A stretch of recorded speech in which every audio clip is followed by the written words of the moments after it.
Are you serious about your health and fitness, but overwhelmed by the conflicting information and BS all over social media? Welcome to Fit Facts. Brought to you by Brandon Pascual and Gabe Erno. With a combined 10 years of training experience, this physical therapist and personal trainer duo bring you the most up-to-date and applicable fitness and lifestyle tips based on the most cutting-edge research, bridged with field experience of what actually works and is sustainable for the long term. Enjoy.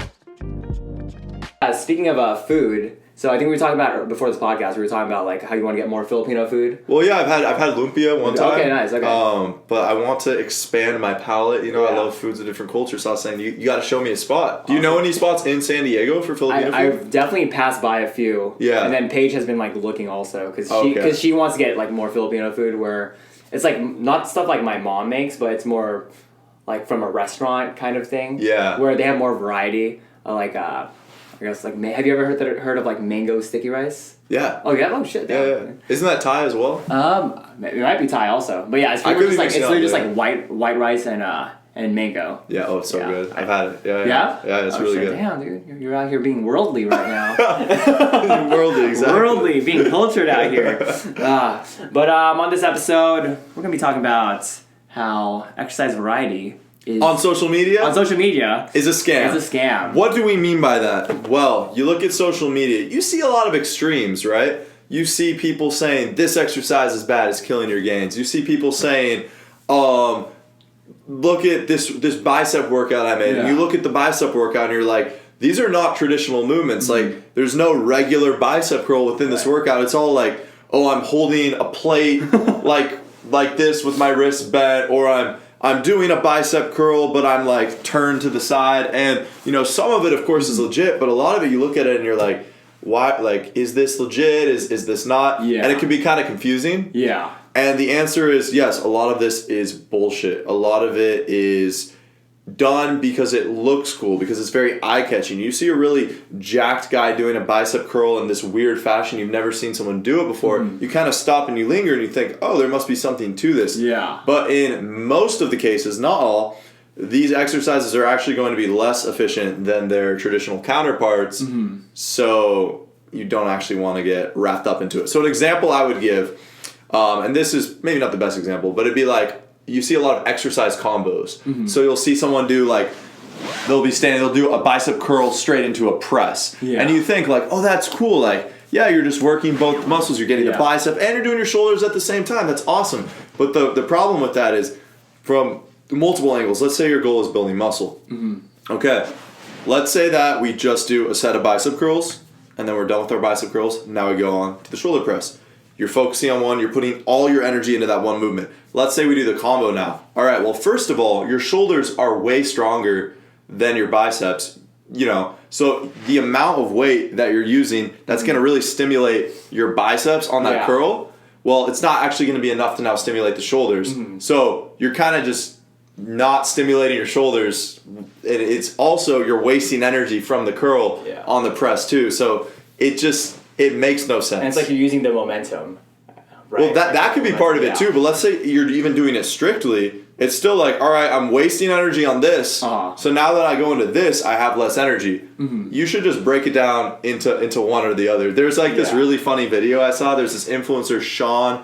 I think his last name is pronounced like Naljawan. I've never heard of him. I joke, I call him Naljawan because I don't know how to pronounce his name, but he's amazing. And he's like a big hypertrophy muscle building guy. Mm-hmm. And he had this silly video where he's like standing on a bench, because there was an exercise where this guy was doing curls, standing on one leg with a bent knee, and he was holding kettlebells and like doing it really weirdly. And he's like, a good way to make this exercise more effective, step 1. And he's like standing, balancing on a bench. He's like, go on to 2 feet. Step 2, stand on the floor instead of the bench. Step 3, replace the kettlebells with normal dumbbells and just do a normal regular curl. Because it's like so much more effective, you know? That's true. Yeah. I will say though, like, I would say like that, the curl to press, if you're going for like hypertrophy and building the muscle of the bicep and shoulder, or strength even for like weight, I would say like, curl to press, you shouldn't even be doing like some kind of exercise combo. But I would say it has like its benefits depending on like, if like you're an athlete and you do maybe something like, maybe like a quarterback where they have to kind of like, catch the ball. I just think of like any overhead athlete with any kind of ball where they have to like catch it from one motion and they have to like clock it back and throw. So because there's some exercises where when I would like rehab athletes where it's a lot of like a lot of pulling and then bringing it up. So in terms of like maybe like volleyball where they have to like kind of like bring the ball up. They'll have to like, you know, sometimes they'll put like bicep curl right here, or not bicep curl, like shoulder flexion here. Yeah. And then they'll have to like row something. You know what I mean? Like I hear what you're saying, but I feel like there's better. Like I feel like you could do like a clean to press. A clean to press, yeah. Or something like that. A clean to press is good also, yeah. Like a clean to press is a great movement because like it's just more of an explosive based movement. Yeah.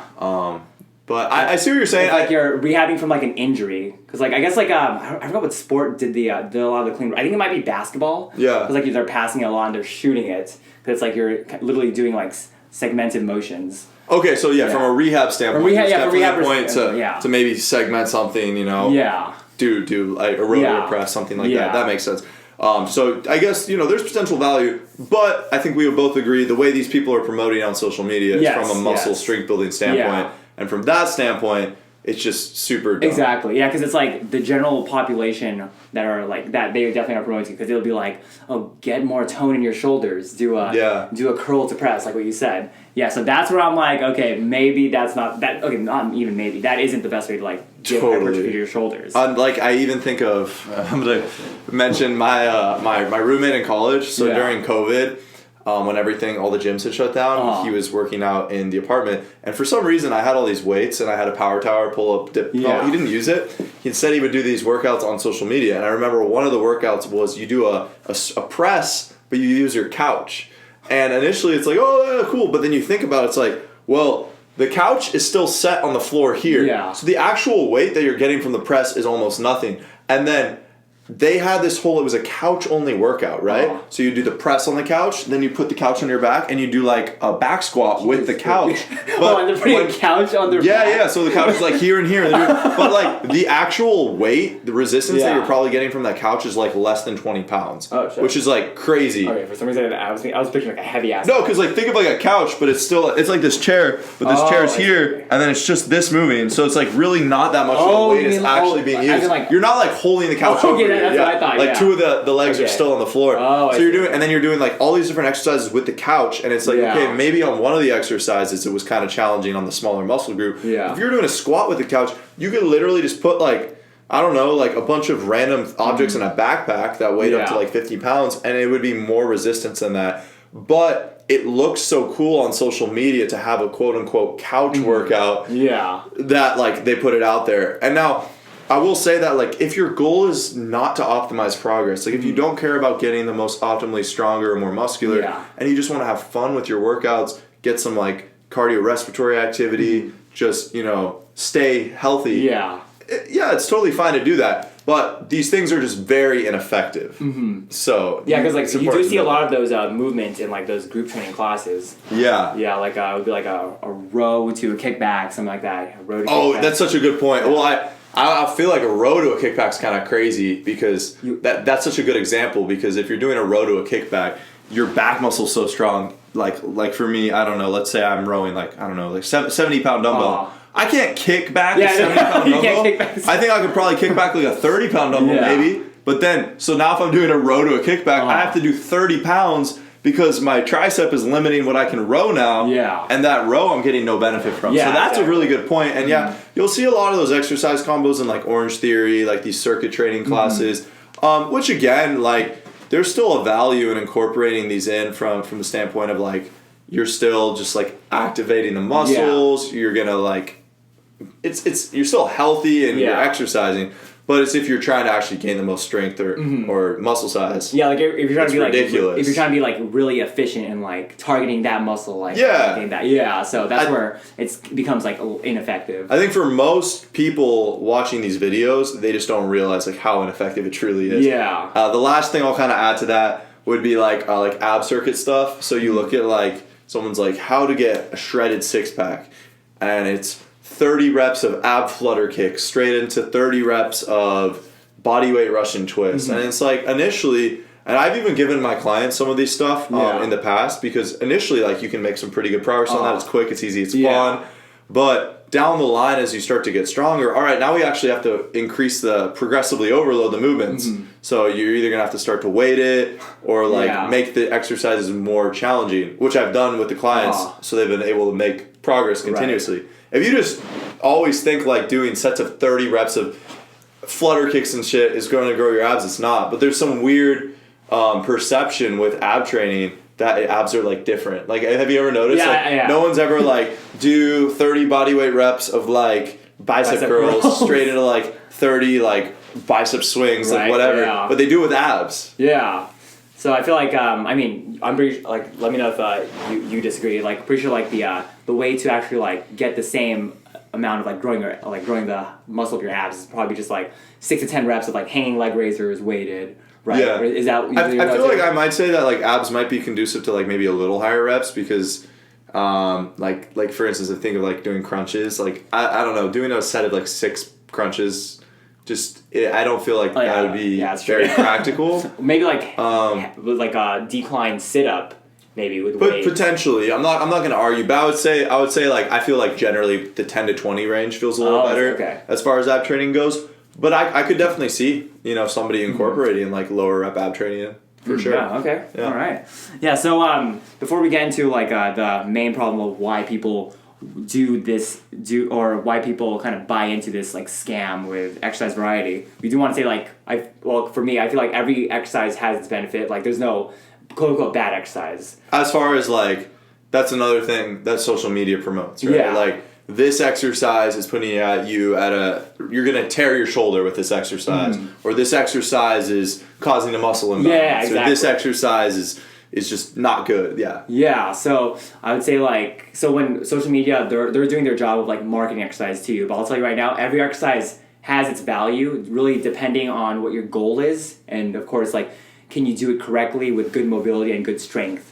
What I would add though is like we're saying like for sure like the bicep curl has its value, the shoulder press has its value. Yeah. But like now if you get these wonky exercise combos, like some of them might just not have value. We're more talking about like the actual like exercises standing alone. Right? Yeah. Like a squat, an upright row. Upright row, yeah. A face pull. And an upright row we'll talk about a little because that's one that gets a lot of flack. Oh, okay. In the online community. Yeah. Let's actually talk about that right now. Okay, yeah. So I don't know how aware of you are, but there's this YouTuber, Athlete X. I called him out. Okay. No, he's a pretty good YouTuber. Like I feel like he's had a lot of good content throughout the years. Yeah. But there was this YouTuber I watched, Jeffrey Verity Schofield. He's like kind of a natural bodybuilder guy, and he made this YouTube video where he's analyzing this YouTuber, Athlete X, probably one of the biggest online fitness YouTubers. Sorry for calling him out. Oh yeah. He started out and his videos were, mostly just normal titles, whatever. And then it shows like year 2, he has this one video, it's called like, this exercise is killing your gains. And then year 3, he has 4 videos titled that. Year 5, he has 9 videos titled that. And he progressively got more and more to where like the majority of his videos had these like clickbaity titles like this exercise is killing your gains. Stop doing this exercise right now. Yeah. And he'd promote like with the upright row, for instance, that it's causing a lot of internal rotation in your shoulder joint. And he was just saying like internal rotation is not good for your shoulder and is going to cause impingement and is bad. And the problem with that is it's probably a true statement that in a lot of the population, people's shoulders aren't going to be mobile and healthy enough to do that pain-free or like could predispose them to that because most of the population isn't working out in a really balanced way. Yeah. But like when you position an exercise like that, people start to demonize the exercise itself, which is like you're saying, there's no bad exercise. If this person's body is really mobile and healthy, they can still perform that exercise in a safe manner. So like that, and that even goes into like people saying like, I don't know, like squats or deadlifts. Deadlifts are bad for your back. Yeah. It's like, no, I mean, definitely there's an increased risk of injury there, but it's not like inherently bad for your back. And I'm saying that as someone who's hurt my back deadlifting. Yeah. That deadlifts are not bad for your back. Yeah, it's like, are you able to actually do it correctly, or does your body have that capacity and mobility to do it? Yeah. Same with like the intro rotation or the upright row. Yeah. Because in physical therapy school, there's literally a test that we do where we put them in that upright row position, like that exercise, and if they have pain in that position, it's a positive indication for shoulder impingement. So I feel like that's probably one of the reasons why it leaked out to like the general community of being saying like, oh, this exercise is bad for you. Yeah, and then that was such a insidious thing because then so many people believe like they would actually see people performing the exercise and they would like think they didn't know much about like training or they just kind of judge like, why are you putting that in your program? Yeah. Not understanding it's like, well, this person has no shoulder pain and like he's fine, he's all right. So that's like a common thing in the community, like this exercise is bad or killing your gains. Yeah, and I remember at San Diego State at the ARC, you know what that is, that training center. There was this one guy who would work at the same time I did. I would do preacher curls. Yeah, I would go all the way down and up, all the way down and up. And then he interrupted one of my sets. He's all like, "Hey, you shouldn't you shouldn't go all the way down with your preacher curls because it could tear your bicep." And I was like, oh, really? Is that so? So then, I was still like... Did you know at the time that was wrong? At first, I didn't really pay attention to him just because I was in my zone. But I didn't know if it was wrong or not. Yeah. I just kept doing it. But then, looking back after like going through PT school, I was like, okay, hold on, wait a minute. If someone has like good like mobility and strength in that motion here with a dumbbell all the way over here for the bicep, that's fine. You know what I mean? So like, not every exercise is like bad. It just varies case by case. But if you're only doing half rep preacher curls and then you try to go do like a max preacher curl and all of a sudden decide to go full then maybe you'll be more likely to tear your bicep. Question for you though, wouldn't you be more at risk of tearing your bicep in like an incline curl where it's more lengthened than versus like a preacher, or not necessarily? Because it ties into the shoulder, but I guess only one of the heads of the bicep is tying into the shoulder, right? So then only one to the top of the shoulder. Other one goes like to the scapula. Yeah. So never mind. Well, so I guess maybe that head of the bicep you'd be more likely to tear in this position. Yeah. Never mind, audience. That was just an aside. Yeah. But yeah, so that's something I see a lot on social media, which is really interesting. But yeah, so there's value in all the exercises. That doesn't mean you need to perform all the exercise, but it's kind of the same thing we say about food, how you shouldn't demonize a certain food. Like, maybe one food is higher in calories, or maybe one food is not quote unquote healthy, like ice cream. Maybe it's not like you shouldn't eat that every day, but it doesn't mean you have to demonize it and say it's like a bad food. Yeah. Like, you can still have that in your life to some extent. Right, exactly. And then the problem with all these exercise videos and variety you see in social media where they get all fancy with it is that a lot of people, they'll start to add those exercises into their program, and then they'll keep adding new ones like every day or every week to where they become inconsistent with it. It'll be like, okay, like I was on Instagram, I saw this one influencer's bicep blast workout. Yeah. I'm going to do that Tuesday. And then next week it's like, it's Tuesday coming up again. I'm going to do biceps. Yeah. Oh, this other influencer has the bicep blast 2000. I'm going to do that one. And then it's completely new exercises. Yep. So you don't get to progressively overload, right? It's like, all right, I'm not going to get an extra rep, a little more weight, slower tension, and build on what I'm doing.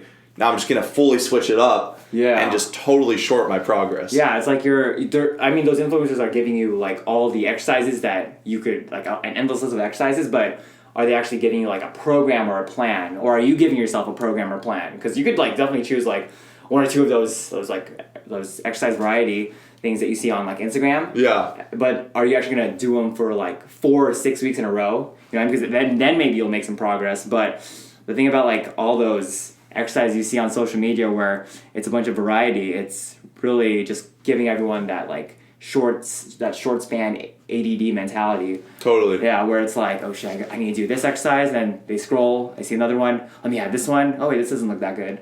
And I'm about to blow the audience's mind right now. Go ahead.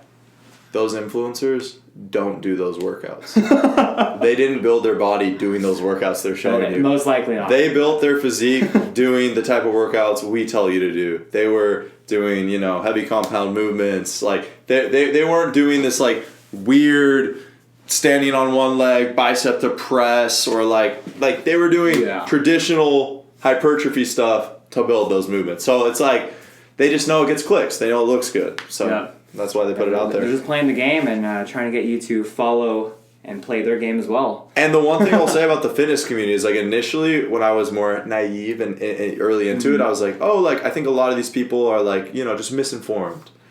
And the more and more I get into fitness, I'm like, I think a lot of people are just really ethically, like morally dubious and are like willing to lie to the audience. Like not even like misinform them. They're totally okay to lie to the audience. And that was so evident. I'm not going to call like tons of people out or anything, but like the whole Liver King thing just came out. Oh yeah, that's true, yeah. And like, I mean, anyone who is really educated in fitness knew like this physique is not naturally attainable with everything he's doing at this age and his strength levels, but he completely like lied about it. And then it wasn't a shock to us in fitness when it came out he was lying. But a lot of people like really believed. We're surprised he's on steroids. They could look like this guy, and where they were like buying into the dream. So like there is a lot of malicious intent in the fitness industry, unfortunately. Yep, it's a tough world out there. Yeah. But let's give our listeners the solution of what you should do instead of like keeping like tabs of all these exercise variety shit on social media.